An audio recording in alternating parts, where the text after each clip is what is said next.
Hola, ¿qué tal? Os habla Lunaticoin y bienvenidos a mi podcast.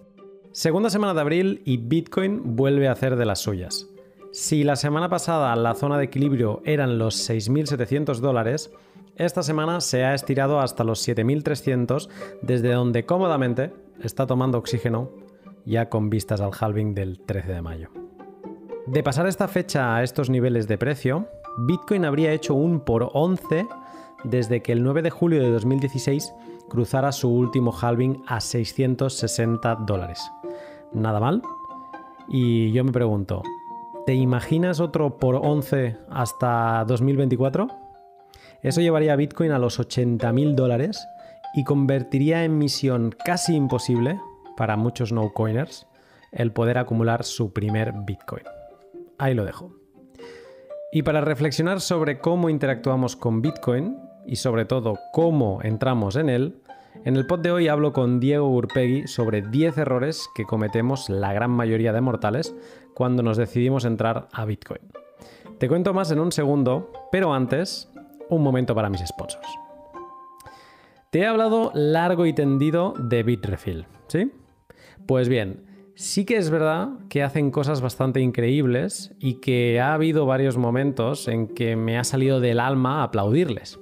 Pero lo que te voy a contar hoy da para levantarse, coger una pandereta y una trompeta, romper el confinamiento y salir a la calle a hacer una comparsa individual.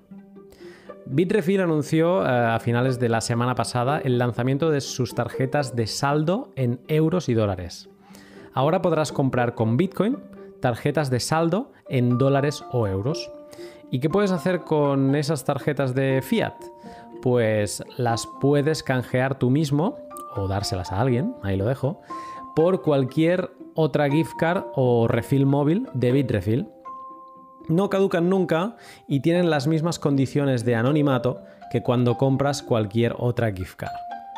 Las posibilidades que esto te da son muchísimas, pero te voy a dejar que lo reflexiones tú y que llegues a tus propias conclusiones.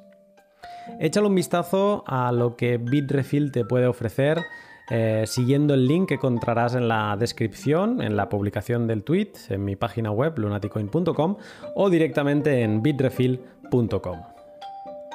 Y cómo no, el incansable Bitter, que sigue apoyando el pod una semana más.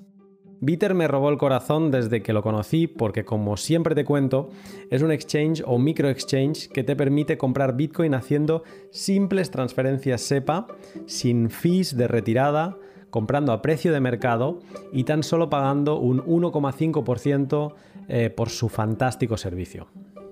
Esta semana, y gracias a un comentario de un miembro de la comunidad, he descubierto que Bitter también puede comprarte tus Bitcoin. O sea que tú puedes vender Bitcoin ahí. Sí, lo siento, se me ha pasado, pero es que tampoco quiero vender mis Bitcoin y entonces es un servicio que no me había fijado. Igualmente hablé con Rubén este fin de semana y me explicó que funciona exactamente igual que el servicio de compra de Bitcoin. Tú les haces una transacción de Bitcoin, ellos la aceptan después de 3 confirmaciones y a la que puedan hacerte una transferencia bancaria, normalmente a las 8 horas del día siguiente laboral, te envían su valor en euros menos el 1,5% del servicio. Échale también un vistazo a Bitter entrando en su web getbitter.com o sigue los links que encontrarás en la descripción. Pues bien, como te decía, hoy Diego Gurpegui me brinda un excelente pod para todas aquellas personas que están empezando en Bitcoin y que quieren intentar hacer bien las cosas. Y en verdad, no es solo para principiantes, pues hablamos de algún error, como por ejemplo el plan de herencia, que de seguro muchos de los que llevamos un tiempo en Bitcoin todavía no lo hemos hecho. Un pod delicioso con el que empezar bien, reforzar conceptos y apasionarse un poco más por Bitcoin. Sin más, te dejo con el pod. Buenas tardes, Diego. Buenas tardes, Lunaticoin. ¿Cómo estás? Muy bien, muy contento de estar acá. Igual que de contento que yo, entonces, porque te lo decía antes fuera de pod, viniste una vez al directo que no pude estar, escuché el directo y me encantó, y también te seguí el otro día en la charla que diste en la Bitcoineta y también me pareció fascinante. y fue cuando aún me dieron más ganas de poder grabar este pod contigo, que creo que va a estar muy interesante. Espero que sí, espero que sí. Bueno, son mutuas las ganas. La verdad que siempre he escuchado muchos pods tuyos y siempre estuvo esas ganas de participar de alguno, así que bueno, cumpliendo acá un poco el deseo. Perfecto. Pues, a ver, para alguien que no te tiene muy ubicado, eh, ¿quién es Diego? ¿Cuál es un poco tu background y cómo llegas a la madriguera de Bitcoin? Bueno, mi background, así muy resumida, yo soy ingeniero en sistemas de información, recibido en Argentina. Hace, ya no me acuerdo bien, pero 9, 10 años más o menos, tengo una empresa con un socio, una empresa de software, que brindamos soluciones de todo tipo, en realidad, no orientados a cripto en particular. Y ingresé en este maravilloso mundo en 2016, más o menos, leyendo, investigando. La verdad que el punto de partida fue el libro de Andreas Antonopoulos, Master in Bitcoin. Había empezado a leer un libro antes que hablaba de blockchain y la verdad que no pasé la página 5, no me interesaba mucho, no respondía a lo que yo quería saber. Y bueno, gracias a Andreas ahí me metí en este mundo por la tecnología. Esa es la realidad, nunca me interesó mucho la parte de inversión, finanzas y demás. Es un tema que conozco, pero no me interesaba por ahí, me interesaba más por otro lado. Y bueno, desde ese momento empecé no dejo de aprender, honestamente, todos los años desaprendo cosas y aprendo nuevas. Y hace unos años, sí, ya más de 2 años más o menos, empecé a dar algunas charlas como un desafío personal, porque me gusta también explicar y contar sobre esto. A quien no. Cualquiera que se mete en la madriguera tiene ganas de contárselo a todo el mundo. Empecé a colaborar con una ONG acá en Argentina que se llama Bitcoin Argentina. Y ellos tienen una parte muy fuerte de lo que es difusión y educación, así que ahí también me sumé a dar algunas charlas, empecé a conocer gente muy interesante del ecosistema. Por suerte me invitan cada tanto a dar alguna charla, a pasear en la Bitcoineta. Si alguien no sabe lo que es la Bitcoineta, puede buscarla por ahí en internet y se va a encontrar con un proyecto muy bueno, muy interesante. Y bueno, acá estoy. Qué bueno. Y desprendes pasión y eso siempre es bueno, hablar con gente apasionada. Yo lo agradezco. Y con alguien así como tú, con esta pasión, vamos a hacer un pod hoy que me parece que puede ser muy especial y muy mágico para todos aquellos que empiezan. Hoy no vamos a desmentir misconceptions, ¿no? O ideas no correctas sobre Bitcoin. Esto lo traté con Josema en otros dos podcasts. Hoy vamos a tratar 10 errores que comete la gente al entrar o al estar muy al principio de Bitcoin. He de decir que cuando te propuse esta idea te subiste al barco súper rápido y a mí también me motivaba, y entre los dos armamos una lista. Han salido 10 errores de Bitcoin, 10 errores de entrar en Bitcoin, y vamos a ir comentando cada uno de ellos a ver qué lista nos ha salido. ¿Cuál sería el primero, Diego? Bueno, el primer error, o sea, hay muchos obviamente, pero el primero y principal para mí es no informarte de qué es Bitcoin antes de hacer cualquier cosa. Hay un error muy común que veo en la gente que ingresa, y lo sigo viendo constantemente, es el comentario de, ok, invertí todo este dinero en Bitcoin, ahora quiero saber qué es. Me parece increíble que siga pasando, que la gente, y no es, dediqué 1 hora a probarlo y todavía no sé qué es. No, invirtieron dinero. Y me parece terrible que inviertan dinero en algo que no entienden. Entonces, ese por ahí creo que es el principal error cuando uno ingresa en esto. Tratar de entender de qué se trata Bitcoin. Y ahí obviamente aparecen un montón de conceptos cerrados y demás que seguramente, bueno, ya muchos de esos se cubrieron en pod tuyos anteriores, pero esta idea de que Bitcoin tal vez es un activo financiero para invertir, que es normal que lo vea afuera tenga esas ideas. Pero por eso es importante entender y aprender, leer, escuchar. Hay información en un montón de medios diferentes, audiovisual, escrito. Entonces, ese para mí sería como el primer error de alguien que ingrese en este mundo. Esperar a meter los pies e informarse primero. Y además, que lo decía yo el otro día en un tuit que hice que tuvo bastante difusión, que es que no hace falta que compres ni un euro ni un peso de Bitcoin. Tú puedes estar en la comunidad, puedes aprender lo que es el dinero, puedes aprender muchísimas cosas de Bitcoin. Bitcoin te va a enseñar a ver el mundo de otra manera, es como yo lo veo. Y no tienes ni por qué invertir. O sea, la fase de aprendizaje puede ser tan infinita como tú quieras. Totalmente. Cualquiera, hablo un poco por mí, pero creo que hablo en nombre de muchos. Cuando uno empieza a meterse en esto y empieza a aprender, llega un momento que hay tanto para aprender y para conocer que uno termina eligiendo en qué profundizar. Eso te da la pauta de que hay mucho. Hay mucha gente que sabe muchísimo de economía, de tecnología, de finanzas, de impacto social. Es decir, hay información. Hay que buscarla a veces. No es fácil encontrar información buena, pero hay. Sí. Y yo voy a decir una cosa también para que conste en acta. Yo fui de los que cometí este error que tú comentas. O sea, yo leí, pero muy poco.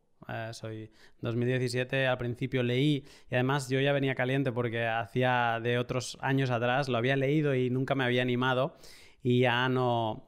Pero yo sabía lo típico, ¿no? Bitcoin sube y baja mucho de precio, pero ya, no sabía nada más. Entonces yo compré, pero también mi primera compra fueron 50 euros, ¿vale? Y eso es algo que a lo mejor me voy a arriesgar a decir, que contradice un poco como este primer error. Si alguien quiere experimentar lo que es Bitcoin, yo creo que a día de hoy es más sencillo incluso, porque puedes entrar por Lightning y puedes entrar con bastante menos, o te lo pueden regalar, te pueden regalar 10.000 satoshis y puedes empezar a experimentar lo que es Bitcoin. Pero si no es con Lightning, a lo mejor una pequeña cantidad también te puede hacer que empieces a aprender. Yo creo que lo más importante es no meter la casa como hace mucha gente, de que empiezan a invertir. Y yo hablé con un amigo que obviamente no tenía ni idea. Le expliqué esto de Bitcoin cuando Bitcoin estaba a 10.000 euros. Y al día siguiente me dijo, oye, ya compré un Bitcoin. Y yo, ¿has comprado un Bitcoin entero? Y digo, ¿y dónde lo has hecho? Me dice, no, en una plataforma de trading, de estas que no son ni... Que yo digo, a lo mejor has comprado Bitcoin papel, ¿sabes? Y tuvo la suerte de que salió, fue en la época que estaba loco, y encima se salió con 2.000 euros de ganancia. Pero esto yo creo que es el error, ¿no? El entrar a lo loco es lo que nunca se tiene que hacer, y que en Bitcoin no está relacionado con dinero. O sea, yo me quedo con esa parte del primer error. Sí, no sé si quieres añadir algo. Sí, es muy importante lo que decías, por ahí para reforzar la idea. Yo soy muy partidario de aprender probando en un montón de aspectos. Yo aprendo probando, yo necesito probar las cosas para terminar de entenderlas, pero es muy importante lo que vos decías de no ingresar con todo, porque la gente que comete este error ingresa con mucho dinero y encima tal vez por canales que no son los ideales. Por ahí se registran en alguna plataforma más o menos oscura o turbia, que no conocen mucho, dejan todos sus datos, ponen dinero, mucho dinero, para comprar algo que ellos creen que es Bitcoin, ¿no? Y no me quiero adelantar a otros errores, pero eso es lo que pasa. Esa combinación de cosas es la que me parece que es un error al comenzar. Totalmente de acuerdo. Vamos con el segundo error. Bien, otro error está un poquito relacionado con esto que comentábamos, que tiene que ver con lo que se llama KYC o KYC, que es por las siglas en inglés, que tiene que ver con conoce a tu cliente, y hace referencia a una práctica que tienen o hasta en cierto punto están obligadas a tener un montón de empresas, que es recolectar datos de sus clientes. Sobre todo empresas que operan de manera financiera. Necesitan recolectar mucha información. Ahora, ¿qué es lo que pasa? Es muy importante que una persona, cuando está entrando en el mundo de Bitcoin, no digo que esté mal o esté bien operar a través de estas empresas, pero sí uno tiene que ser muy consciente de que está operando a través de una empresa, que está registrando toda su información, todos sus datos, y estos no son datos de si a uno le gusta o no una banda de música o una comida. Estos son transacciones económicas, transacciones financieras de una persona. Eso revela muchísima información y nos podemos meter en este maravilloso mundo de la privacidad que nos llevaría horas a hablar. Pero para resumir, es importante que las personas sepan esto. Y cuando las personas, generalmente la mayoría de la gente que recién conoce Bitcoin ingresa al mundo comprando a través de una de estas plataformas. Y ahí está dejando muchísima información.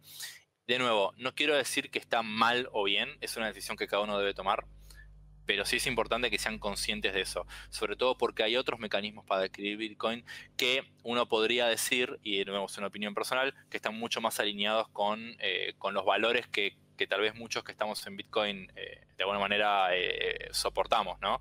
El tema de la soberanía individual del dinero, tener privacidad en las transacciones, etcétera, etcétera. Sí, y yo voy a añadir un poco más sobre lo que tú decías, ¿no? Es una elección.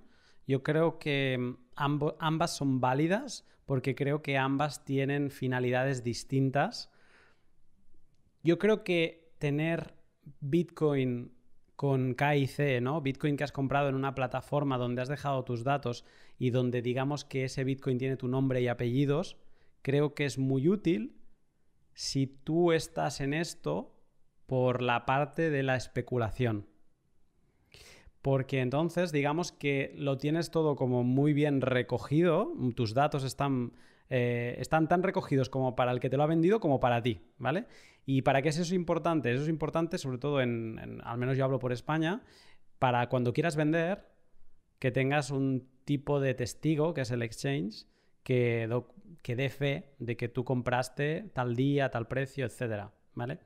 Pero como tú decías, yo me alineo más en la parte de comprar sin KIC porque hay servicios que te permiten comprar sin KIC y que te permiten tener un registro para que tú el día de mañana, si quieres vender, digamos, y aflorar esos Bitcoin, también tengas algún tipo de documento con el que puedas defenderte de yo he comprado a tal precio, a tal fecha, ¿no? O sea, el sin KIC te permite eso también.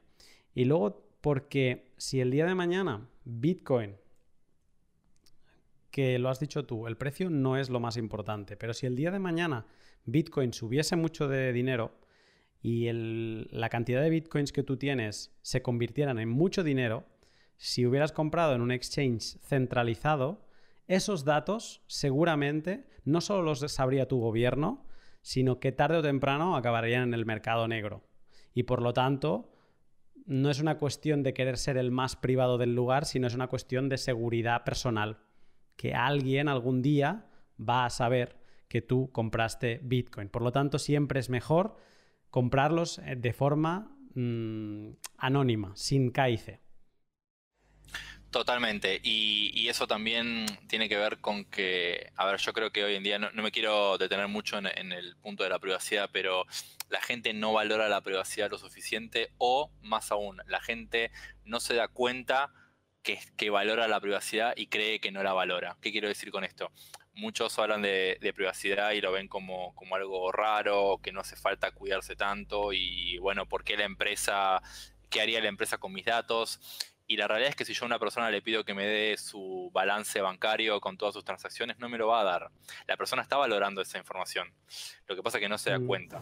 Entonces, no es un dato menor. Uno debería pensar en eso. Y otra cosa que quería mencionar con respecto a estas plataformas que vos mencionabas que no tienen KIC, que eso también un poco para dejar... digamos, contar un poco al que esté escuchando qué otros mecanismos hay para comprar. Para resumirlo muy, muy fácil, además de comprar a través de plataformas, que generalmente tienen estas políticas, la alternativa es comprarle a otras personas. ni más ni menos. Es tan sencillo como eso. Obviamente hay muchas formas de hacer eso.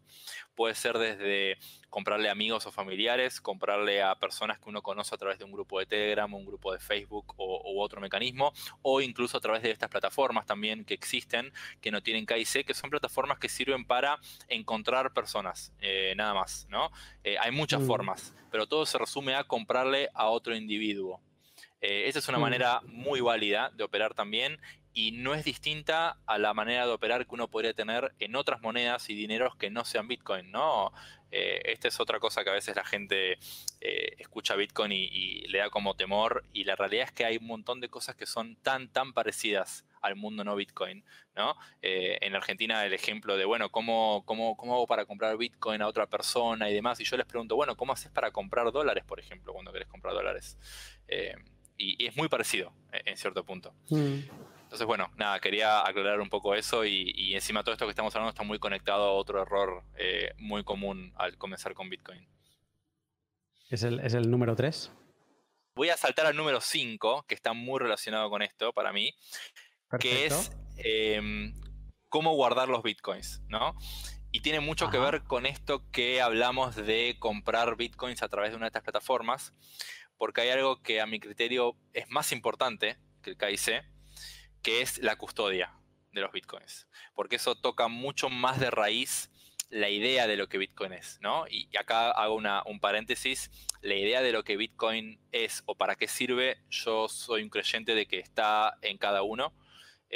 Hay cosas que Bitcoin, o sea, uno puede decir Bitcoin es algo, que son cosas objetivas sobre el funcionamiento, cómo está planificado el sistema y demás, pero ¿para qué sirve Bitcoin si es para ahorrar, para invertir, para especular, para intercambiar de manera privada y demás? Eso ya queda en cada uno el uso que le dé. Pero bueno, yo particularmente creo que el hecho de tener custodia de tus Bitcoins es súper importante, porque si uno no tiene custodia de sus Bitcoins, casi que me obliga a preguntar ¿para qué tenés Bitcoin? ¿No? Porque ese es uno de los valores más fuertes que Bitcoin te da, uno de los poderes más importantes que vos puedas custodiar tu dinero. Entonces, por eso el error número 5 tiene que ver con cómo guardar tus Bitcoins. La gente, o no quiero hablar de todo el mundo, pero creo que la gran mayoría cuando entra a este mundo, entra por estas plataformas. Y cuando uno compra en estas plataformas, lo que está haciendo en realidad es, de alguna manera, comprar Bitcoins, o mejor dicho, comprar un derecho a Bitcoins, ¿no? Y esta gente lo que deja sus Bitcoins en esa plataforma, la gente se loguea con un email, con una contraseña, y ve en un panel un numerito que dice que tiene 0,08 Bitcoins. Y está contenta creyendo que tiene Bitcoins. Y la realidad es que técnicamente no tiene Bitcoins. Es el mismo escenario que en un banco. Yo tengo plata en el banco, yo lo que tengo es un derecho, en todo caso, la plata no la tengo yo, ¿ok? O sea, la tiene el banco. Obviamente que, bueno, depende del lugar, pero generalmente las leyes protegen, ¿no? a la persona y uno tiene el derecho a acceder a ese dinero. Pero cuando uno compra Bitcoins a través de una de estas plataformas llamadas exchanges o brokers, depende del modo de funcionamiento, pasa eso. Está mal, está bien, queda en cada uno. Pero si partimos de la base que Bitcoin lo que me da es la posibilidad de ser soberano individualmente sobre mi dinero y tener control total, como lo puedo tener con un fajo de billetes abajo de mi colchón, o con plata u oro enterrado en mi jardín, donde nadie puede quitármelo sin que yo sepa, y yo tengo custodia total, Bitcoin me permite eso en el mundo digital. Entonces, ¿cómo no voy a aprovechar eso? Eso, de nuevo, es un error común. Error hasta ahí, o sea, cada uno decide qué hacer con eso, pero es importante conocer esa diferencia para mí, ¿no? Y además, esto va más allá, ¿no? Esto no.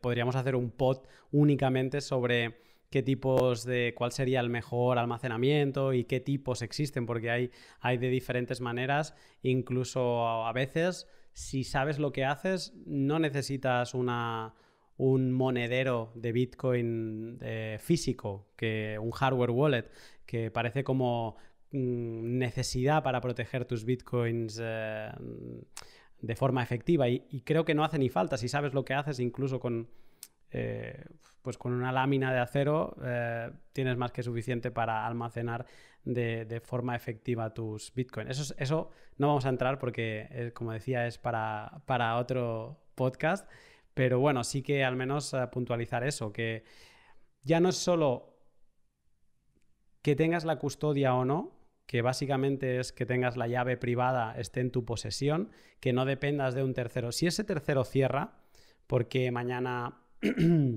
pues colapsa el país donde tiene sus servidores, por ejemplo, tú vas a poder mover tu Bitcoin. Si la respuesta es no, tú no tienes tus llaves. Si la respuesta es sí, tú tienes tus llaves. Y eso creo que es lo más importante. Y luego habría otros factores sobre qué wallet utilizas, porque puedes tener tus llaves, pero puedes estar utilizando una wallet que filtra toda tu información a la red, ¿no?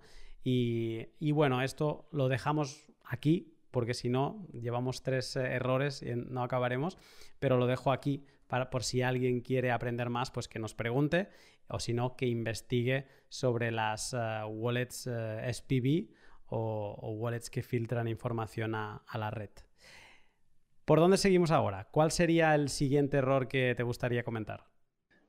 El siguiente error está muy relacionado a lo que venías contando.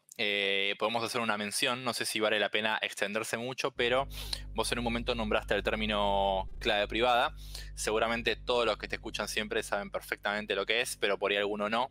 La clave privada es esa pieza de información que justamente me da este poder que veníamos hablando, ¿no? De poder controlar mis bitcoins sin depender de nadie, ni de la empresa que puede cerrar, ni de la empresa que puede filtrar esa información, ni de la empresa o el hacker que la hackee que pueda acceder a mis fondos. Esa clave privada, obviamente uno la resguarda en todas esas maneras que podríamos hablar mucho tiempo, pero hay otro error que a veces uno comete, sí, es básicamente el error de no ser suficientemente precavido y resguardar bien esa clave, ¿no? Y con esto me refiero, hay muchas cosas que se pueden, muchos temas que podemos tocar acá. Por ejemplo, cómo resguardar bien esa clave, ¿no? Mecanismos de backup y de recuperación. Hay veces que las billeteras, bueno, son piezas de software, ¿no? Son aplicaciones, son programas. Entonces nunca está de más hacer la prueba si esa clave privada que yo resguardé y copié y guardé en un cajón o donde sea, realmente sigue funcionando todo bien, si puedo recuperar mis fondos. Entonces hacer esas pruebas siempre es útil. Pero yendo más concreto a lo que yo ya considero más un error es que uno no sea consciente de qué significa resguardar bien esa clave. Hay 2 aspectos para mí que son importantes ahí. Esa clave es información. Es información que en la práctica suelen ser una serie de palabras, generalmente en inglés. Son 12 o 24 palabras aleatorias que uno debería anotar y no perder. Pero los 2 puntos importantes son que uno no debería perderlas y uno no debería dejar que otro las acceda, que son 2 cosas distintas. Si yo pierdo esas palabras, nunca más puedo acceder a los fondos y creo que ni el mejor hacker hoy en día podría, si no estaríamos todos muy mal. No me gusta usar la palabra imposible, pero algo así es lo que pasa hoy. Sería casi imposible recuperar esos fondos, prácticamente imposible. Y si alguien más las accede, o me las roba, ¿no? Digamos, puede acceder a todos mis fondos. El problema acá es que robar esas palabras es un poco más complicado para la víctima de proteger que con otro tipo de cosa física. Con que una persona le saque una foto siquiera al papel donde yo tengo las palabras, ya tiene mis palabras y ya me puede robar. Y yo el papelito no lo perdí. Nadie me lo quitó. Entonces eso tiene algunos desafíos adicionales que es importante que cualquier persona que se adentre en este mundo, tal vez no al principio, si compra 50 euros como hiciste cuando comenzaste, pero llega un momento que uno debería tomarse el trabajo de aprender cuáles son las buenas prácticas o las buenas formas de resguardar esas palabras. Si alguien nos está escuchando y se está planteando empezar, primero de todo que no se...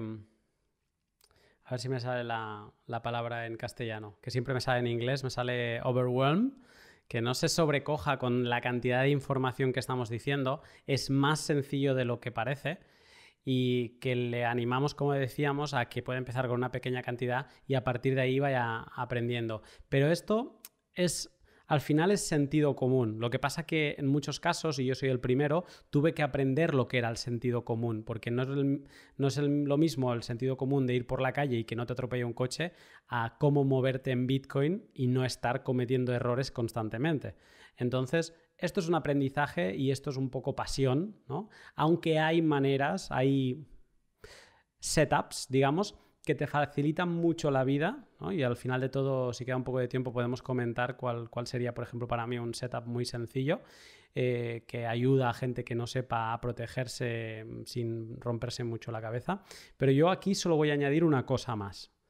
Por favor, si empiezas en esto y ves 24 palabras y te está diciendo tu cartera, es importante que las almacenes de forma segura, copiarlas de forma digital en las notas del teléfono o en Google Keep o en Evernote o en cualquier sistema en la nube no es guardarlas de forma segura. Guardarlas de forma digital, aunque no sea en la nube, no es guardarlas de forma segura. Solo, por favor, si te quedas con esto, te llevarás un muy buen consejo, yo creo. Totalmente de acuerdo y permitime sumar un consejo más, un poco más general, que esto aplica a las palabras, aplica a la seguridad en general que uno debe tener con sus fondos en Bitcoin e incluso también aplica a la privacidad. Tanto la seguridad como la privacidad es un camino, está lleno de matices en el medio. Es súper importante que una persona primero decida esa seguridad que quiere tomar, o esas prácticas de seguridad o de privacidad que quiere tomar, cuál es el fin, o sea, contra qué se quiere proteger, es decir, contra qué quiero proteger mis palabras, contra algún ladrón que entra a mi casa, contra una empresa que me quiere espiar, contra el gobierno de mi país que me quiere espiar y perseguir. ¿Dónde está ese enemigo invisible con el que me quiero proteger? Y, punto número 2, ¿cuáles son las limitaciones que cada uno tiene de conocimiento? En seguridad no hay ninguna solución mágica, no hay ningún switch que uno lo prende y de repente todo es seguro. Son un montón de cosas que uno tiene que hacer. Es importante no abrumarse, como comentabas hace un rato, tomárselo con calma, empezar desde abajo y llegar hasta ese punto donde uno se sienta cómodo. Es mucho mejor tener menos seguridad, pero manejarla de una manera que uno entienda, a que intentar tener más seguridad, pero hacer cosas que uno no entiende. Porque seguro uno se va a equivocar. Y es mucho peor. Ese es mi consejo. Me sumo a tus palabras y me anoto la palabra abrumar, que antes no había manera de que me saliera. Perfecto. Tenemos 4 errores. ¿Por cuál seguimos? ¿Por cuál seguimos? Bueno, otro error que ahí nos vamos un poquito también a la parte práctica de cómo utilizar Bitcoin es reutilizar direcciones. ¿Qué significa esto? ¿Qué es esto de reutilizar direcciones? Claro. Las direcciones, seguramente cuando uno usó Bitcoin se dio cuenta o sabe lo que son, y el que no, cuando lo pruebe lo va a ver. Son esa serie de números y letras que básicamente son como una dirección, como si fuese una dirección de mail, solo que es muy diferente a una dirección de mail, pero ese es el lugar a donde la gente me envía Bitcoins. Cuando alguien me quiere enviar Bitcoins, tiene que poner mi dirección en su billetera. Ahora, ¿cuál es el tema? Uno está acostumbrado cuando utiliza cuentas bancarias o direcciones de mail a que la dirección de mail o la cuenta bancaria de uno es siempre la misma, ¿no? Tiene sentido pensarlo así, es lo más lógico que estamos acostumbrados. En Bitcoin es así, pero no. Es decir, la dirección de Bitcoin que uno tiene, que es la que la billetera le provee, uno la podría utilizar un montón de veces y todos los Bitcoin que se envíen ahí serán Bitcoin que la persona va a controlar. Pero esto tiene un problema, y el problema es que en Bitcoin todas las transacciones que se hacen y se hicieron siempre en toda la historia están registradas en un registro público y abierto que cualquiera puede consultar. En ese registro no están nuestros nombres ni ningún dato personal, con lo cual si yo ahora consulto ese registro, lo único que veo son Bitcoins moviéndose de dirección en dirección. Pero desde el momento en que yo, por ejemplo, le pido a Lunaticoin que me envíe Bitcoins a mi dirección, él ya sabe que esa dirección es mía. Con lo cual, él puede revisar ese registro público y ver todas las veces donde mi dirección, esa dirección que yo le di, aparece en ese registro y puede ver todos los movimientos que yo hice con esa dirección. Con lo cual yo estaría revelando información que para mí es muy privada tal vez y no quiero que él la vea. ¿Cómo se resuelve esto en Bitcoin? Hace muchísimos años, casi desde el principio creo, la práctica más común es que uno utilice una dirección de Bitcoin diferente para cada transacción que haga. Bien, es al punto tal que hoy en día las billeteras, las carteras, los monederos, las wallets que usamos, hacen eso por nosotros. Cada vez que nosotros queremos recibir Bitcoins, estas aplicaciones, estas apps, generan una dirección nueva para que nosotros los recibamos ahí. Estas apps también se encargan de que por más que nosotros recibamos Bitcoins en 15, 20, 200 o 300 direcciones diferentes, todos van a parar a un lugar donde nosotros podemos controlar, podemos ver el balance y podemos ver el total de todo lo que tenemos. Con lo cual es casi transparente a nosotros. Pero es importante que conozcamos este detalle de reutilizar direcciones, de no volver a utilizar siempre la misma, sino usar una distinta siempre.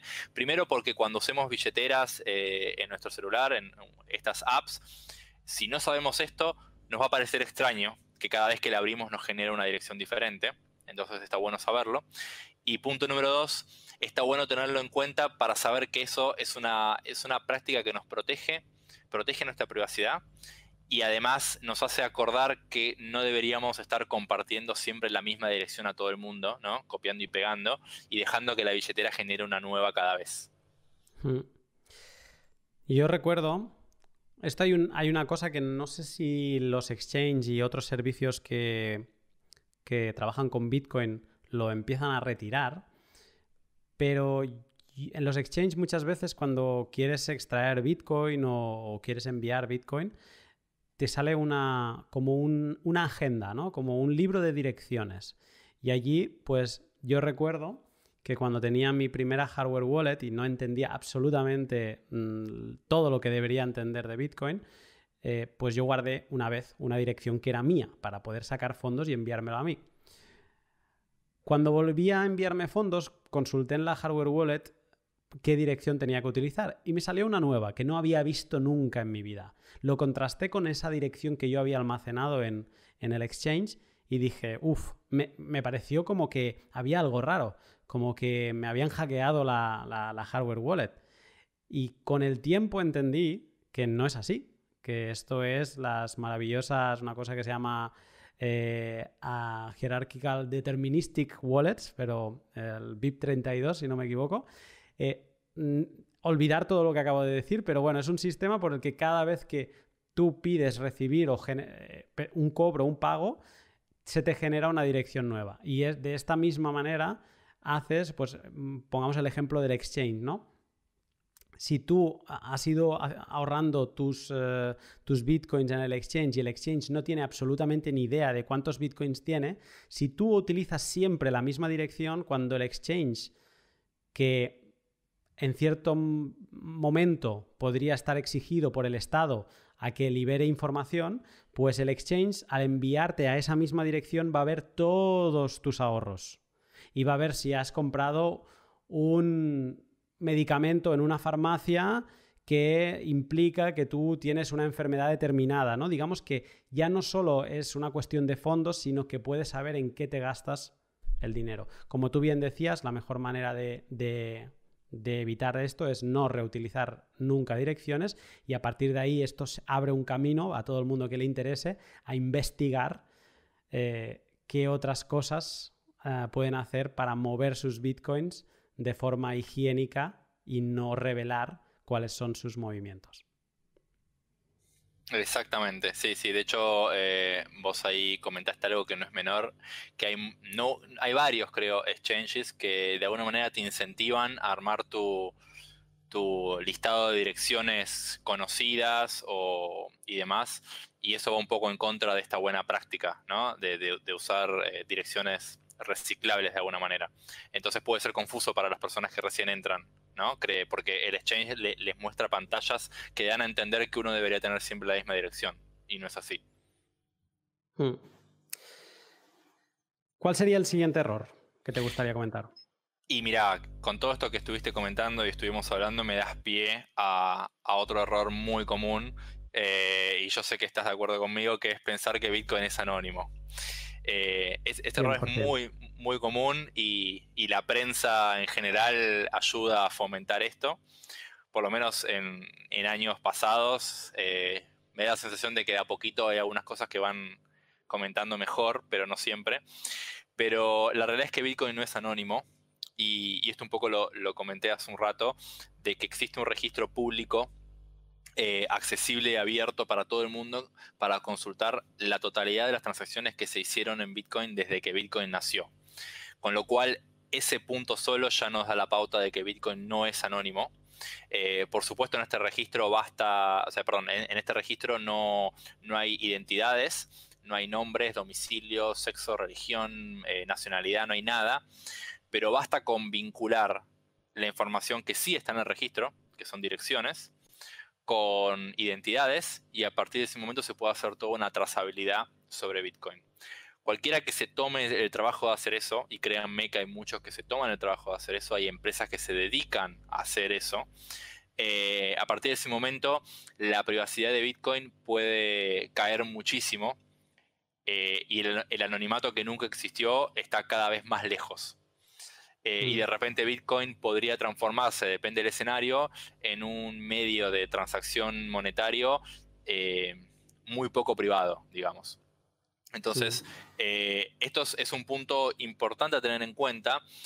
Hay personas que les puede importar más o menos la privacidad, independientemente de lo que nosotros pensemos, pero no es algo menor a considerar cuando uno opera en Bitcoin. Primero porque a veces hay pequeñas acciones que pueden ayudar a mejorar esa privacidad, como por ejemplo, y lo hablamos al principio, tratar de evitar hacer compras en plataformas que tengan KIC, porque ahí obviamente la plataforma tiene nuestros datos porque nos lo pidió, tiene las direcciones a las que nosotros retiramos esos bitcoins, con lo cual junta esos dos datos y puede tener bastante información de nuestra trazabilidad. Entonces a veces con pequeñas acciones, como por ejemplo no reutilizar direcciones y demás, uno mejora un poco su privacidad y evita que Bitcoin se transforme en ese aparato de vigilancia que podría hacerlo si uno utiliza muy mal Bitcoin, ¿no? Lamentablemente hoy en día sigue dependiendo de cada persona que se tome el pequeño trabajo de aprender un poco, aunque sea. Lamentablemente esto todavía no es tan fácil. Pero bueno, como dije antes, hay matices. Hay matices. Está desde la persona que compra todo utilizando KIC, utiliza la misma dirección, no tiene idea de lo que está haciendo, hasta la persona que conoce todas las técnicas para mejorar su privacidad, y hay muchas. Eh, y bueno, se toma el trabajo incluso de llevar un control de todas las direcciones que fue utilizando y en dónde fue utilizando cada una. Sí, hay gente como Arcad, que le mando un saludo, que domina todas estas técnicas. Y de nuevo, no os abruméis. Si os interesa, si os apetece aprender más, Diego, yo, Arcad y un montón de gente que le ha interesado y ha estudiado sobre esto, estará encantado de irte guiando para que irte descubriendo los siguientes caminos dentro de la madriguera de la privacidad, para que puedas ir descubriendo pues cómo mejorar tu privacidad. Me quedo con lo que decías tú antes, porque estamos haciendo mucho hincapié en la privacidad y alguien se puede también sobrecoger. Hay diferentes grados, no se tiene que ser un experto y no os preocupéis. Os diría eso, ¿vale? Ser consciente es la parte más importante. Y ser consciente que no se sabe también es importante. A partir de ahí, pues ir construyendo. Solo pensad que Bitcoin es como un coche sin matrícula, un coche común, ¿no? Nada especial, algo que se puede confundir dentro de la multitud. Y si tú, ese coche que hay muchos como este y nadie puede saber cuál es tu coche, es por ejemplo un Polo blanco, ¿no? Que sería un coche que aquí hay muchos, pues imagínate que tú le pones tu nombre un día escrito encima. A partir de ese día ya no eres anónimo entre los otros coches, ese coche es el tuyo porque tiene tu nombre. Pues eso sería un poco comprar con KIC, con Know Your Customer, y tú decides cómo manchas tu coche, ¿no? Tú decides qué pegatinas le vas a poner, en qué momento o no, o si vas a conseguir que sea lo más anónimo posible y que se esconda entre la multitud. Pero bueno. Me Eso es, gustó, me gustó el ejemplo del coche. Está muy bien. Y voy a reforzar lo mismo que ya dijiste. Todo esto es información que el que esté escuchando no es para que se asuste o se abrume, es simplemente para que sepa. Se puede empezar de muy abajo. Y como dije antes, no traten de hacer más de lo que entiendan. Eh, Se puede empezar con K y C. No hace falta que cuando empiecen ya estén resguardando sus 24 palabras desparramadas por el mundo en cajas fuertes y con mecanismos muy complejos. Todo lo contrario, ¿sí? Es más, si alguien que recién empieza me preguntase y me diría, ¿cómo hago para proteger mucho mi privacidad? O cómo puedo hacer, me diría, mira, primero empezá. Si querés probar, probá. Y aprende de a poco. De a poco. No es necesario hacer todo esto de golpe al principio. Totalmente. Y es bueno también cometer errores, pero cometer errores en tu vida o con una gran parte es importante que cuando entres bien, entres con conocimiento, ¿no? También sería otro buen consejo que yo creo que daría. Perfecto, pues siguiendo, ¿a qué error saltarías ahora? Y mirá, hay uno que está casi respondido y me voy para atrás. Al Perfecto. llevar de alguna manera contabilidad de las compras o registro de lo que uno está haciendo. Por muchos motivos. Obviamente hay motivos obvios que cualquier persona debería llevar un control de sus gastos, de sus compras, etc. Pero particularmente con Bitcoin esto tiene un... A ver, a priori tiene algunos valores adicionales que me parece que son importantes, son los que se me ocurren ahora, obviamente. Primero y principal, lo que hablábamos recién. Yo por ahí compré Bitcoins a través de una plataforma, con KIC, y compré Bitcoins a un amigo. Yo ya sé que los Bitcoins que le compré a mi amigo, digamos, la información mía que quedó libre o disponible o digamos, con poca privacidad de alguna manera, no es tanta y en todo caso la única persona que puede vincular esa transacción conmigo en principio es mi amigo.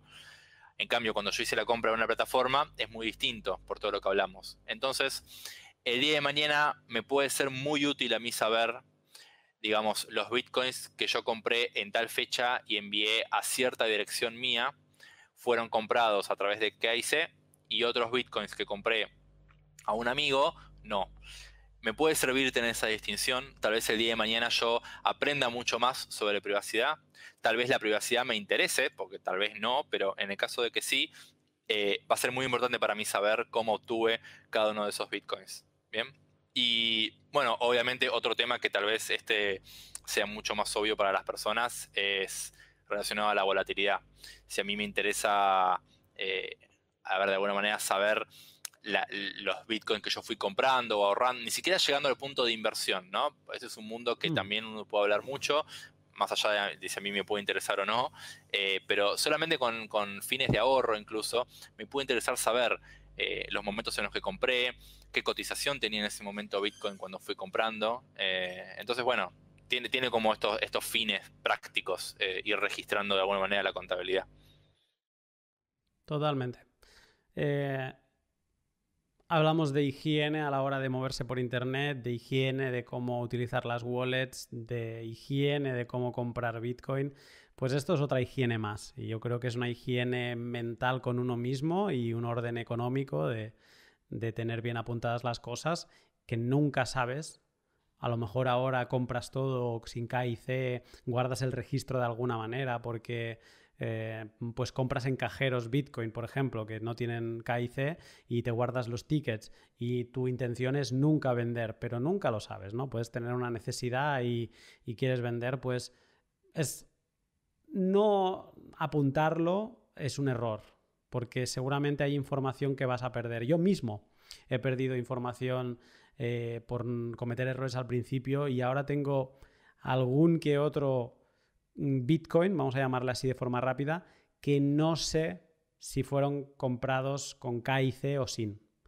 Entonces, ahí está la duda, ¿no? Luego puedes hacer otras cosas, pero ahí está la duda. Y entonces es muy importante, es un consejo, es muy sencillo, esto no hace falta ser un experto, cualquier persona lo sabría hacer. Compré tantos pesos, me dieron tanto Bitcoin, tal fecha, fin. Un Excel, una libreta, no hace falta más. Exactamente, es sencillo. Perfecto, pues ahora estamos ya en recta final, nos quedan 3 errores de los que hemos seleccionado. Seguramente nos habremos olvidado algunos y alguien nos lo podrá decir y mira, lo podemos guardar para una segunda edición de este podcast de errores en Bitcoin. Pero de estos 3, piénsalos bien, cómo te los quieres ordenar y con cuál vamos después. Bien, vamos rápidamente con otro error que, y no sabes cuál voy a elegir. No. Un error también que pasa mucho, y por esto retomando algo que hablamos al principio también, cuando uno ingresa a Bitcoin, me da la sensación de que mucha gente entra por los números que suben y bajan, y esas historias de gente que se hizo rica rápido comprando Bitcoins. Por favor, no crean todo eso. Puede ser que haya personas, puede ser no, seguro hay personas que se hicieron ricas comprando Bitcoin. Por cada una de esas seguramente haya 20 o 50 que no. No hay nada mágico alrededor de esto. Yo entiendo que a veces parece que Bitcoin es nuevo y en un montón de cosas, y lo es, y es disruptivo en un montón de cosas, y lo es, pero en lo que respecta a volatilidad y demás, si bien hoy es el mundo de las criptomonedas en general es de lo más volátil que hay en el mercado financiero, a ver, las técnicas de inversión, trading, aprovechar la volatilidad, analizar curvas y demás, salvando algunas diferencias, a mi criterio, no es muy diferente de lo que ya existía en otros mercados. Y si en otros mercados no había magia para hacerse rico, tampoco la hay en Bitcoin. Así que no crean eso. Para mí esa es una de las cosas que yo siempre que tengo la posibilidad de dar charlas introductorias y explicar a la gente de qué se trata Bitcoin, la primera frase que digo es: Bitcoin no es un activo financiero de inversión. Punto. Que ustedes puedan invertir en Bitcoin, por supuesto que pueden, el mundo es libre, o por lo menos en gran parte lo es. Cualquiera puede invertir, me parece fantástico que lo hagan, pero Bitcoin no es un activo de inversión del mismo modo que un vaso, una silla o una mesa son un activo de inversión. Yo puedo comprar, invertir, puedo comprar barato, vender caro y hacer dinero con eso. Algunos serán más volátiles que otros, pero no es a mi criterio el propósito principal ni de la silla ser un activo de inversión, ni de Bitcoin. Bitcoin es dinero, con todo lo que eso implica. Entonces eso es lo que yo quiero tratar de transmitir, y ahí me metí un poco en las misconceptions y algunas ideas cerradas de Bitcoin, pero bueno, tiene que ver con un error, porque esto implica que la gente a veces deposita mucho capital en Bitcoin sin entenderlo, que es un poco lo que hablábamos al principio, o meterse en crédito, sobreexponerse y un montón de cosas que a mi criterio no son una buena decisión. En todo caso, si alguien lo quiere hacer, me parece fantástico que lo hagan. Les recomendaría que antes por lo menos se informen un poco. Si entras a Bitcoin porque piensas que es que sigue los esquemas de hazte rico rápido, estás muy equivocado. Bitcoin, y esto lo escuché en un pod inglés, que decían: Bitcoin no es un esquema para hacerse rico rápido, Bitcoin es un esquema para hacerse pobre lento. Porque esto daría para otra charla, pero bueno, al tener una emisión finita, pues te protege de la inflación y por lo tanto, a lo mejor, pues como tú tendrás que comer con algo, pues tendrás que ir gastando un poco de Bitcoin, ¿no? Si todo lo tuvieras en Bitcoin, y va a hacer que te empobrezcas lentamente porque no vas a tener que luchar contra la inflación que sí que tienen las divisas fiduciarias que tenemos cada uno en nuestros países. Y a mí me gustó esa frase. O sea, Bitcoin no te va a hacer rico. Bitcoin te va a hacer pobre lentamente. ¿Vale? Y ya. Si entras en Bitcoin pensando en que vas a ganar dinero, prepárate porque vas a perder. Todo el mundo pierde dinero en Bitcoin. Todo el mundo abrimos nuestro registro de qué valor dólar teníamos ayer y lo comparamos con hoy, y todo el mundo ha visto un día y 2 y 3 y 4 y unos cuantos que su valor era menor que el que tenían el día anterior. Por lo tanto, entrar a Bitcoin seguramente vas a perder dinero. Ahora, si entras en Bitcoin, lo más seguro es que si entras en Bitcoin y te informas, seguramente no saldrás nunca. Exactamente, totalmente de acuerdo.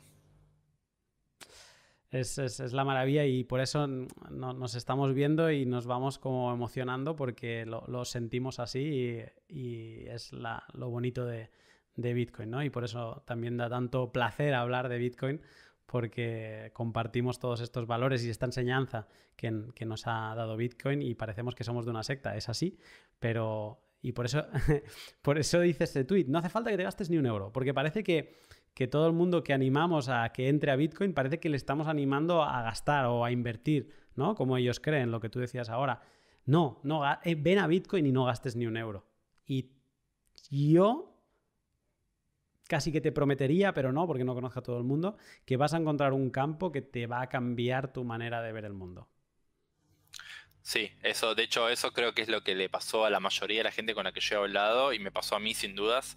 Te cambia la forma de ver el mundo. Si te interesa, te sentís obligado a cuestionarte cosas de la realidad y eso te lleva a aprender a un montón de cosas nuevas. Yo me encontré leyendo o escuchando gente hablar de temas que nunca pensé que me iban a interesar y ahora me interesan un montón.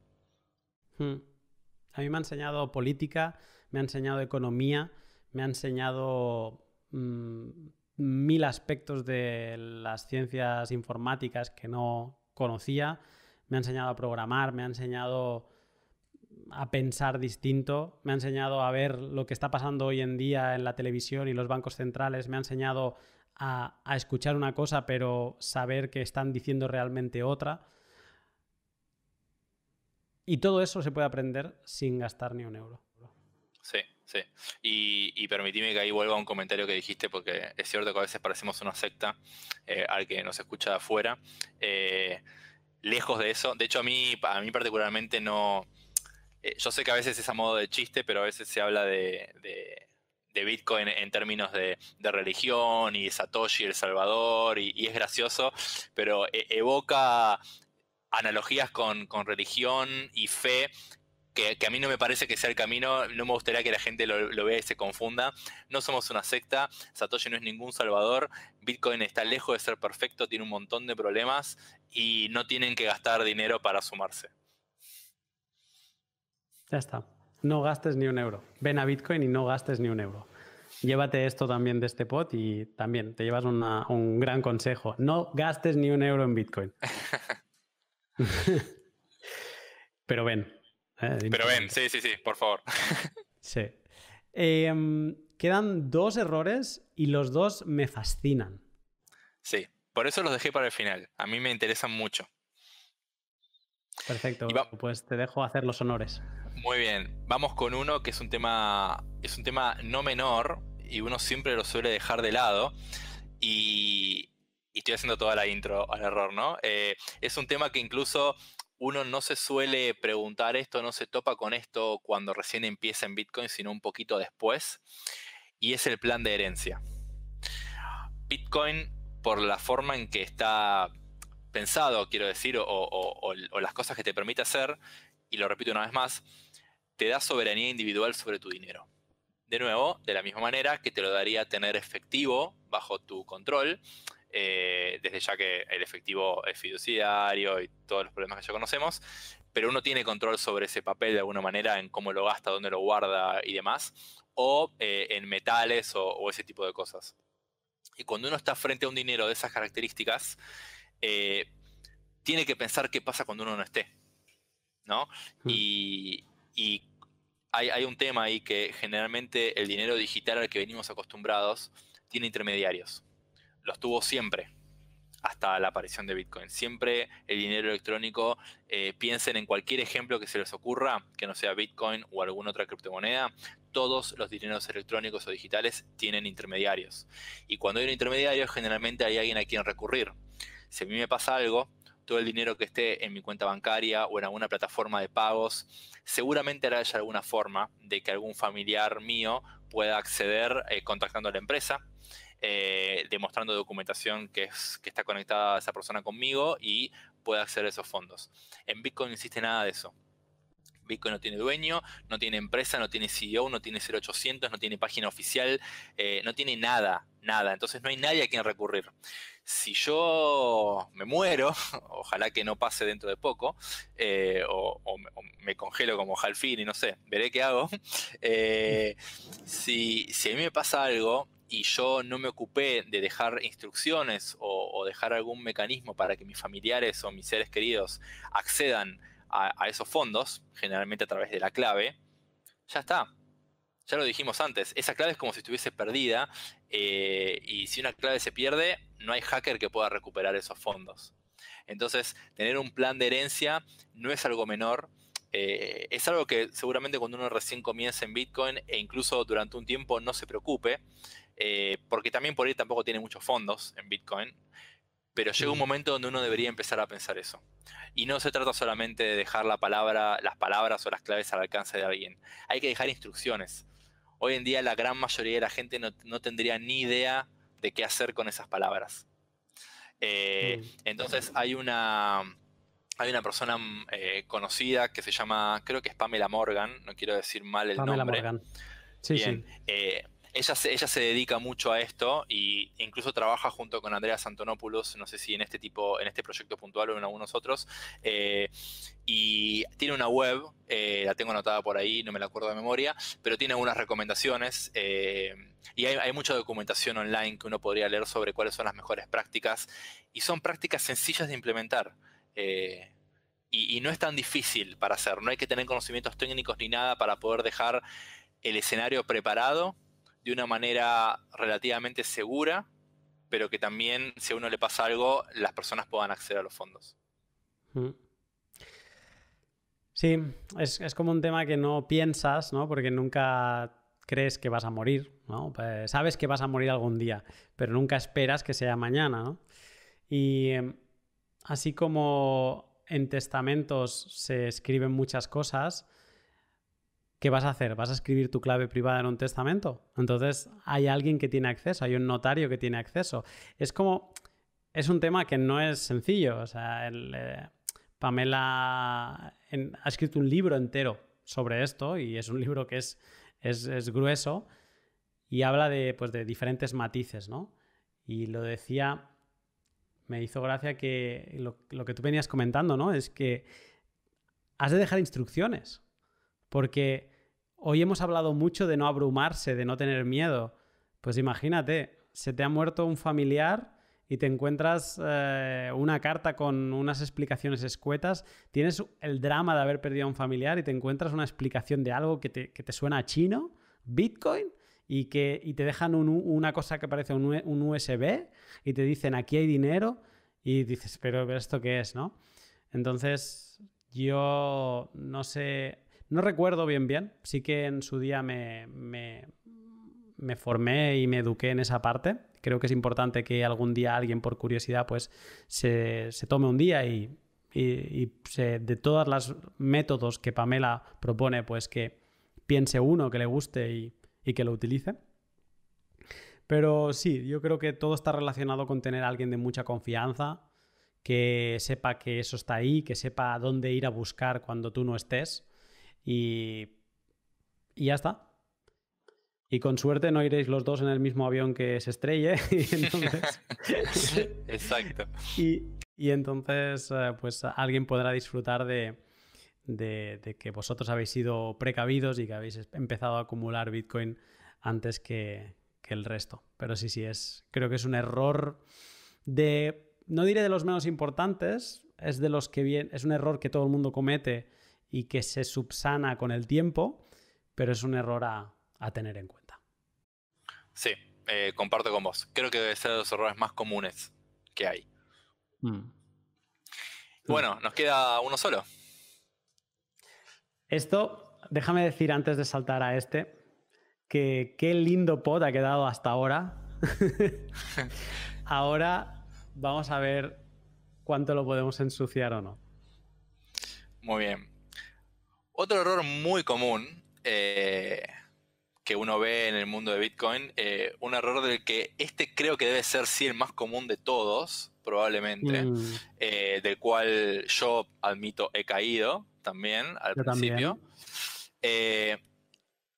Fomentado a veces también por la abrumadora información que hay a veces. No es que en los medios masivos se hable mucho de Bitcoin, pero cuando una persona empieza a indagar, encuentra mucha información, muchas noticias, y son noticias que mezclan algunas cosas. Y hay dos cosas que se mezclan mucho, y cualquier persona que recién entra va a pensar que son más o menos lo mismo, y es Bitcoin y blockchain. Y muchos van a pensar que es lo mismo cuando entren, pero peor aún que pensar que son lo mismo, hay algo peor todavía, que es pensar que son la misma cosa. Y es pensar que blockchain viene antes que Bitcoin. Ese error es muy común. ¿Por qué? Porque está la famosa frase de, no, blockchain es la tecnología detrás de Bitcoin. Entonces, cuando alguien que no conoce a fondo escucha esa frase, automáticamente deduce, y está en su lógica hacerlo, que bueno, si blockchain es la tecnología que vino detrás de Bitcoin, bueno, primero, blockchain fue la tecnología que se inventó, que es maravillosa, con eso después se construyó Bitcoin, y con eso se construyeron otras cosas también, que deben ser iguales, mejores o más o menos parecidas a Bitcoin. O sea, se ramifica un montón de confusiones al respecto de esto. Y otra cosa que también trato siempre de aclarar cuando puedo, no porque quiera ser un Bitcoin maximalist y pensar que Bitcoin es lo único que vale, por más que, bueno, por ahí se me nota, la realidad es que el invento, digamos, lo que surgió, la revelación tecnológica de alguna manera, el cambio disruptivo, fue Bitcoin. ¿Bien? Blockchain es una palabra, es un término que apareció después, que de alguna manera se usó para nombrar o denominar la forma en que funcionaba Bitcoin, ¿sí? Esos mecanismos que, más tecnológicos que otra cosa, por los que Bitcoin funciona, le pusieron un nombre, me imagino yo de alguna manera también como para decir, bueno, ¿por qué no hacemos algo que funcione parecido a Bitcoin, pero que no necesariamente sea dinero? Y empezaron a experimentar y le tenían que dar un nombre a eso, ¿no? Que de la forma que Bitcoin funcionaba. Y le pusieron blockchain. Pero es importante esa distinción. No son lo mismo. Ni siquiera sabría cuál es la verdadera definición de blockchain, porque cada uno lo define como algo diferente. Esto es lo que pasa cuando uno está frente a un ecosistema descentralizado. No está la voz oficial que diga blockchain es esto. Y por otro lado, tampoco quiero que se malinterprete como que cualquier cosa hecha con blockchain está mal o no sirve, por más que haya muchos proyectos que tal vez no tienen mucha razón de ser, pero son cosas distintas. Bitcoin es mucho más que una tecnología. Bitcoin es dinero. Cuando uno utiliza la palabra blockchain, generalmente las personas enfocan su cabeza en la parte de tecnología o cómo funciona, pero Bitcoin es mucho más que eso. Bitcoin es dinero. Ser dinero implica mucho. El dinero, y no me estoy yendo muy por las ramas, pero cuando uno hablamos de dinero estamos hablando de una herramienta casi tecnológica que, y no quiero mentir en mis conocimientos de historia o de antropología, pero por lo que he leído precede a la escritura. Estamos hablando de algo fundamental para la raza humana, para el Homo sapiens. Cuando hablamos de dinero, de una nueva forma de dinero, estamos hablando de algo de mucho impacto. Y la parte tecnológica de software es una parte que es una parte importantísima desde ya de Bitcoin, pero no es lo único. Entonces, bueno, volviendo un poco al error principal, no confundamos que Bitcoin y blockchain son lo mismo. Obviamente que o sea, comparten un ecosistema en sí, desde ya que la gente que trabaja en un lugar probablemente también esté trabajando en cosas en el otro, pero bueno, tengamos esa distinción, ¿no? Sobre todo esto, ya siendo completamente friendly, sin valorar, solo ten en cuenta que cualquier otro proyecto no es Bitcoin. que si te inflan la cabeza diciéndote, no, pero es que este es mejor, porque este es más rápido, porque este es más bonito, porque este es más lo que sea, ahí sí que te digo que mienten, porque están comparando cosas distintas. Cada uno puede decidir que, o sea, lo que decías tú antes, ¿no? O sea, no estamos diciendo aquí que algo que lleve la palabra blockchain tiene que ser malo. Eso que juzgue la gente, cada uno, ¿no? Pero lo importante es no confundir que son la misma cosa. Normalmente, Bitcoin ha sido una cosa que ha sido incontrolable por los poderes y también por la industria, porque es descentralizado, no es de nadie. Entonces, algo que no es de nadie es difícil hacer negocio con él. Alguien tuvo la brillante idea de decir que lo realmente interesante de Bitcoin es blockchain. Y blockchain sí que es replicable. Blockchain tú puedes crear proyectos de la nada. Nos podemos sentar tú y yo un rato y hacer un proyecto blockchain. Y a eso sí que le podemos poner marketing y a eso sí que lo podemos hacer nuestro y nos podemos hacer los propietarios. Pero haciendo todo eso, estamos eliminando todo lo bueno de Bitcoin, que es, por ejemplo, la descentralización. Bitcoin es como un error del sistema. Bitcoin tiene como las características de ser un cisne negro, un misil en la línea de flotación de los poderes económicos, algo que se había intentado hacer antes, había fracasado y que se había tenido un poco la esperanza de que algo así tan enorme apareciese. Entonces, algo tan sorpresivo, algo tan disruptivo, solo puede haber uno.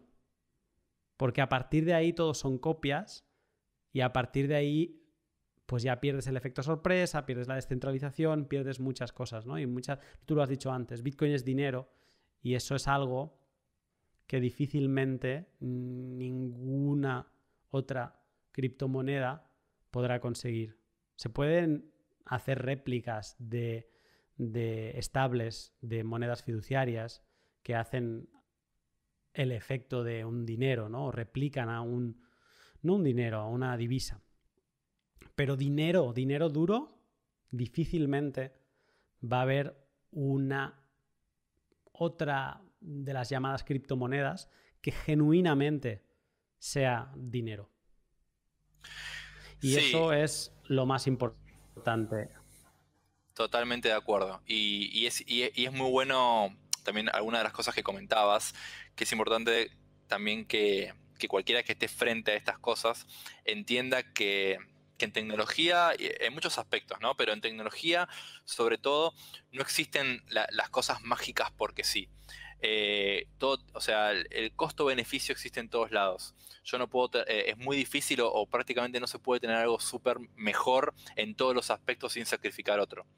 Uno siempre está balanceando, uno siempre tiene que entender cuál es el objetivo del proyecto tecnológico que está queriendo desarrollar y saber qué cosas prioriza y qué cosas deja atrás. ¿Qué quiero decir con esto? Cuando uno esté frente a un proyecto nuevo que dice, ok, esto es como Bitcoin, pero es más rápido y además es más barato, perfecto. La primera pregunta que tienen que hacerse sin dudas es, ok, ¿qué estás sacrificando entonces? ¿Dónde está lo que estás dejando atrás? No existe el mejor por ser mejor. La tecnología no funciona así, la ingeniería no funciona así.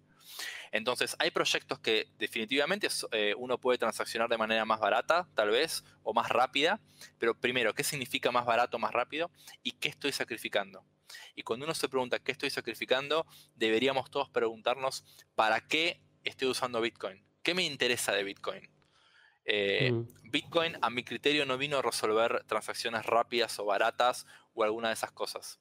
Bitcoin es un sistema, además de ser dinero, es dinero, digamos, descentralizado. La descentralización es un medio para un fin. La descentralización no es el fin. no es lo que uno quiere lograr. Lo que uno quiere lograr es tener un dinero del cual uno pueda ser soberano completamente de manera individual, no depender de terceros, que sea resistente a ataques, que sea resiliente, que pueda bancarse no solamente fallas, sino actores maliciosos que quieran destruirlo, que pueda soportar todo eso y mantenerse en el tiempo. Son un montón de cuestiones. Entonces, si yo voy a sacrificar, si yo voy a darle velocidad o costo o un montón de funcionalidades nuevas a mi proyecto de blockchain o criptomonedas, pero voy a sacrificar la resiliencia del sistema, bueno, no estoy diciendo que esté mal ni bien, pero seamos conscientes de eso cuando estemos frente a cada uno de estos proyectos. Porque hay muchos de esos. Y yo no digo que estén mal o bien, hay algunos que me interesan y me parecen proyectos interesantes, pero yo creo ser muy consciente de qué es lo que espero de esos proyectos y qué es lo que espero de Bitcoin. Es mejor dejarlo ahí, porque creo que con tu exposición última es la demostración de lo que es Bitcoin y de lo que despierta en nosotros Bitcoin. Y es algo a lo que todo el mundo está invitado, porque eres libre de unirte y libre de irte cuando quieras. Y nadie te obliga a utilizar Bitcoin. Entonces, yo animo a todo el mundo a que tome esta conversación que hemos tenido para animarse, para no tener miedo, para animarse a preguntar, que hay un montón de gente dispuesta a explicar, y animarse a abrir los ojos, yo diría. Hay mucha gente que nunca se ha planteado qué es el dinero y da por hecho que es lo que tiene en el bolsillo. Diego, no sé si quieres añadir algo más. No, me gustó esto último que dijiste. Hay mucha gente que no se pregunta qué es el dinero. Esa pregunta, qué es el dinero, es casi un disparador para caer en este mundo y ver las cosas diferentes. Y si te haces esta pregunta y no caes en Bitcoin, pero empiezas a comprar oro o empiezas a entender cómo resguardar tu riqueza, sea poca o mucha, yo también me daré muy por satisfecho, porque hemos de entender en el mundo en el que vivimos y hemos de entender el juego que nos hacen por detrás sin que la gran mayoría de gente se dé cuenta, y es bueno abrir los ojos. Has de tomar la pastilla roja como hizo Neo, pero al final esto ya depende de cada uno. Quien quiera la azul, pues que tome la azul, y quien quiera la roja, aquí estaremos para responderle todas sus dudas y ayudarle a que disfrute de este camino y encuentre su madriguera, porque dentro de Bitcoin, que es una gran madriguera, hay otras madrigueras. Hay la de fiscalidad, hay la de las wallets, hay la de la privacidad, la de la seguridad, la de los nodos, hay infinidad, la económica, ¿no? Para hablar de palabras más conocidas. O sea, hay infinidad de madrigueras y cada uno encuentra, dentro de Bitcoin, encuentra con la que se siente más cómodo. Te puedes volver loco como yo e intentar tocarlas todas. Eso ya es libre de cada uno. Pero yo invito a todo el mundo a que venga, a que pregunte, a que no tenga miedos. Es un ecosistema muy friendly y estamos aquí para ayudar con todo lo que podamos. Diego, si alguien te ha escuchado, y estoy seguro que habrá quedado fascinado con todo lo que has dicho, ¿cómo puede saber más de ti? ¿Dónde te encuentra? ¿Qué mecanismos tiene para hablar contigo?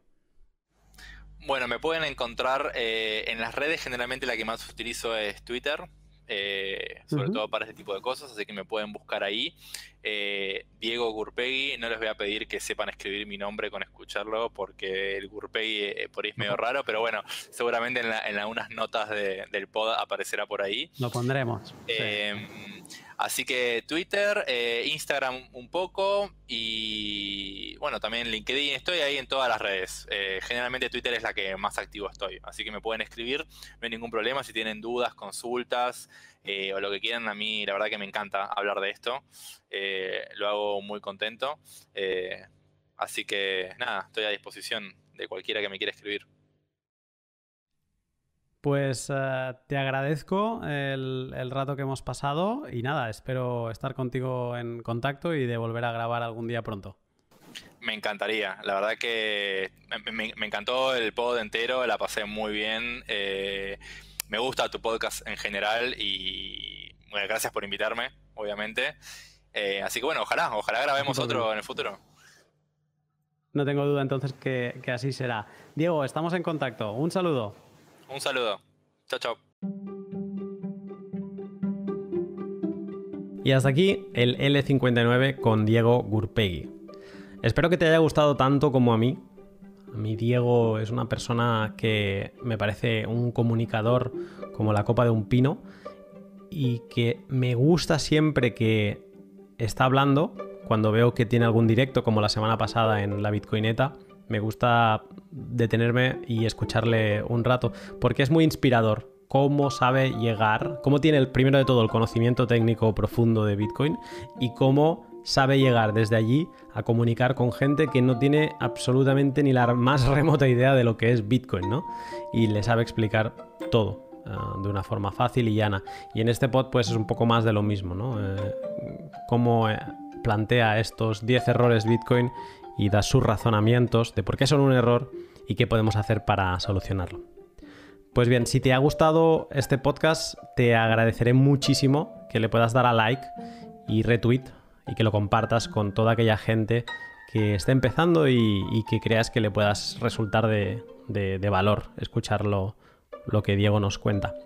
Gracias por ello y también especial agradecimiento a mis Patreons, a colonos, a selenitas y pioneros lunares que estáis ahí cada semana apoyándome, bueno, mensualmente apoyándome económicamente, desde $2 para pioneros, $5 selenitas y $10 colonos de Encélado.